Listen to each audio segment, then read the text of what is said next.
सुबह के 4 बजे गांव में कोहरा पड़ा। तभी उस गांव में एक तेज और बेहद भूख ने मार डाला रे। भूतिया भूख मार डालेगा रे लौंडो। जल्दी भूख भगाओ। अरे कोई नाश्ता खिलाओ। ये आवाज इतनी तेज गूंज रही थी कि पूरा गांव उसी वक्त जाग गया। उस आवाज से परेशान होकर पूरा गांव गजोधर के घर के बाहर इकट्ठा हो गया। गजोधर का परिवार पागल हो गया है। कहीं ऐसा तो नहीं कि इस गांव में सच में भूख वाला भूत आ गया हो? बिल्कुल सही कहा। हमने बचपन में भूखिया भूत के बारे में बहुत सुना है। ऐसे लोग जो भूख की वजह से मर जाते हैं, वो मरने के बाद लोगों के शरीर में घुसकर अपनी भूख मिटाते हैं। गांव वाले गजोधर के घर के बाहर आपस में बात कर ही रहे थे कि तभी अचानक गजोधर की नई नवेली बहू राधिका की अचानक से नींद खुल गई। उसकी जैसे ही आंखें खुली वैसे उसने देखा कि पंखा बहुत तेज घूम रहा था, लेकिन तभी अचानक उसे उस पंखे में एक चुड़ैल की आत्मा दिखाई दी जो कुछ बोल रही थी। मैं बहुत भूखी हूँ, जल्दी से सबको नाश्ता कराओ, वरना ये पंखा तेरे ऊपर गिर जाएगा और तू भी मर जाएगी भूखी की भूखी। नई नवेली बहू राधिका के रोंगटे खड़े हो गए। उसकी आंखें बड़ी हो गई। वो तुरंत उठकर बिस्तर पर बैठ गई। ये क्या था और ये चिल्लाने की आवाज इसकी आ रही है? ऐसा लग रहा है जैसे कोई थाली और बर्तन पीट रहा हो। अरे महेश जी उठिए। जब उसके पति महेश की नींद नहीं खुली तब उठकर घर के बाहर हॉल में आ गई तो उसने देखा कि उसके सास ससुर जेठ ननद सभी लोग थाली बजा रहे थे। ये देखकर वो दंग रह गई। फिर उसने घड़ी की तरफ निगाह डाली तो घड़ी में 4 बज रहे थे। उसके ससुराल वाले सिर्फ एक ही बात बोल रहे थे, हमें नाश्ता दो, नाश्ता दो, जल्दी से हमें नाश्ता दो वरना सब कुछ बर्बाद हो जाएगा। हम भूख से तड़प रहे हैं, हमें नाश्ता दो। नहीं बहू राधिका, हमें नाश्ता दो वरना तुम भी मर जाओगी। भाभी हमें नाश्ता दो, सुबह के 4 बज गए हैं। अगर जरा भी लेट हुआ तो तुम भी हमारी तरह पूरी जिंदगी तड़पती रहोगी। देवरानी जी जल्दी से हमें नाश्ता बनाकर दो वरना हम सब मर जाएंगे। ये सब देखकर राधिका को अपनी आंखों पर यकीन नहीं हो रहा था। उसे लग रहा था ये कोई सपना है। ये सभी लोग थाली बजा बजा कर क्या बोल रहे हैं? सुबह के 4 बज रहे हैं और ये सब नाश्ता मांग रहे हैं। लेकिन अगर मैंने अभी इन्हें नाश्ता नहीं दिया तो पता नहीं इनका कितना खौफनाक रूप मुझे देखने को मिलेगा। तभी अचानक राधिका के सामने उसका पति महेश आ गया और उसने राधिका को गोद में उठा लिया। गोद में उठाकर उसने उसे फेंक दिया और सीधा वो रसोई में जाकर गिरी। उसका सिर दीवार में भिड़ गया जिससे उसके सर से खून निकलने लगा। लगता है ये लोग पागल हो गए। अगर जल्दी से मैंने इन्हें नाश्ता नहीं खिलाया तो ये लोग ना जाने मेरी क्या दुर्दशा कर देंगे। महेश जी आप तो मेरे पति हैं, आपने मुझे उठाकर यहाँ रसोई घर में क्यों फेंक दिया? राधिका ये सब बोल ही रही थी कि तभी उसका पति महेश रसोई घर में आ गया।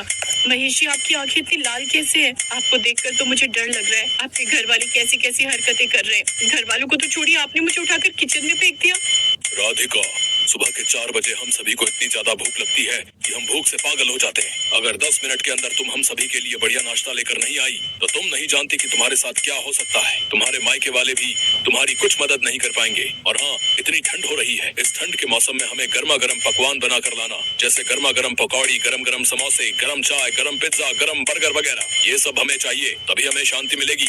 उन सब की आवाज इतनी खतरनाक और इतनी डरा देने वाली थी कि राधिका को उस ठंड में भी गर्मी लगने लगी। लेकिन किसी तरह उसने खुद को संभाला और अपने पति महेश के गालों पर एक चुम्मा दिया ताकि मामला तो कुछ हल्का हो सके। चुम्मा देने के बाद उसने महेश से कहा, भगवान के लिए आप थोड़ी देर के लिए बाहर अपने परिवार वालों के साथ बैठिए और उनसे बोलिए कि वो थाली बजाना बंद करें। मैं थोड़ी देर में उन सबके लिए नाश्ता बनाकर लाती हूँ।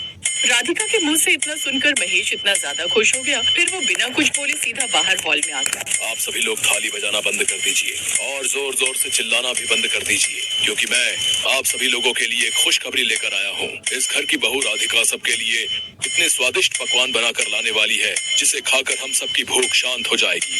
महेश के इतना बोलते ही सभी ससुराल वालों ने थाली बजाना और चिल्लाना भी बंद कर दिया। सभी के चेहरों पर एक अजीब सा सुकून था।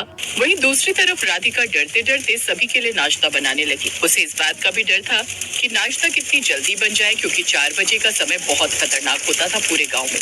हे ऊपर वाले, इतना खतरनाक भुक्कड़ परिवार तो मैंने आज तक नहीं देखा जिन्हें सुबह 4 बजे नाश्ता करना होता। अगर मुझे ये पहले पता होता तो मैं 3 बजे उठकर ही सबके लिए नाश्ता बना देती ताकि इतना डरावना माहौल न बन पाता। राधिका ने सभी के लिए नाश्ता बनाया। नाश्ता लेकर वो जैसे ही बाहर हॉल में आई, सभी लोग खाने पर टूट पड़े। सभी लोग खाने को इस तरह खा रहे थे जैसे उन्होंने कभी कुछ खाया ही ना हो। लेकिन खाना खाते खाते सारे गांव वाले जो बाहर खड़े थे वो घर के अंदर दरवाजा तोड़कर आ गए। ये देखकर राधिका और ज्यादा डर गई। अरे आप लोग सुबह सुबह 4 बजे हमारे घर में क्या कर रहे हैं? राधिका बिटिया, तुम इस घर में पहली बार आई हो। ये तुम्हारी ससुराल में पहली सुबह है, इसलिए तुमको कुछ अजीब लग रहा होगा, लेकिन मैं तुमको बता देना चाहता हूँ कि इस परिवार की ये बहुत पुरानी आदत है। जैसे ही सुबह के 4 बजते हैं, सभी भूख के मारे ऐसे तड़पने लगते हैं जैसे इन्होंने जिंदगी में कभी कुछ खाया ही ना हो। राधिका को गांव वालों की ये बात सुनकर थोड़ा अजीब लगा, इसलिए उसने गांव के काका से पूछा, काका मेरे ससुराल वाले अभी नाश्ता कर रहे हैं, इसीलिए अभी शांत है। इस शांति के माहौल में आपसे ये पूछना चाहती हूँ कि ऐसा मेरे ससुराल में क्यों होता है? आप तो इस गांव के बुजुर्ग हैं, आपको तो सब कुछ पता होगा। बिटिया, ये राज तो सदियों पुराना है। इस राज के बारे में किसी को नहीं पता। अभी तो मैं तुझे कुछ भी नहीं बता सकता, लेकिन अभी तू अपने परिवार वालों को नाश्ता करा दे। जब ये सभी लोग सो जाएं, तब तू अकेले में हम गांव वालों से आकर मिलना। हम सब तेरा बाहर ही इंतजार कर रहे हैं। ठीक है काका, थोड़ा धीरे धीरे बोलिए, कहीं मेरे ससुराल वालों ने सुन लिया तो वो मुझे आपके साथ बाहर नहीं आने देंगे। अभी आप लोग बाहर जाइए और मेरा इंतजार करिए। जब सभी लोग फिर से सो जाएंगे तो मैं आप सबके पास आ जाऊंगी। उसके ससुराल वाले सारा नाश्ता चट कर गए। नाश्ता करते ही सभी लोग बेहोश होने लगे। राधिका ने सभी को संभाला और सभी को अपने अपने कमरों में छोड़ दिया। उसने महेश को भी अपनी गोद में उठाया और अपने बिस्तर पर सुला दिया। चलो अच्छा हुआ, इतना डरावना माहौल अब बंद हो गया।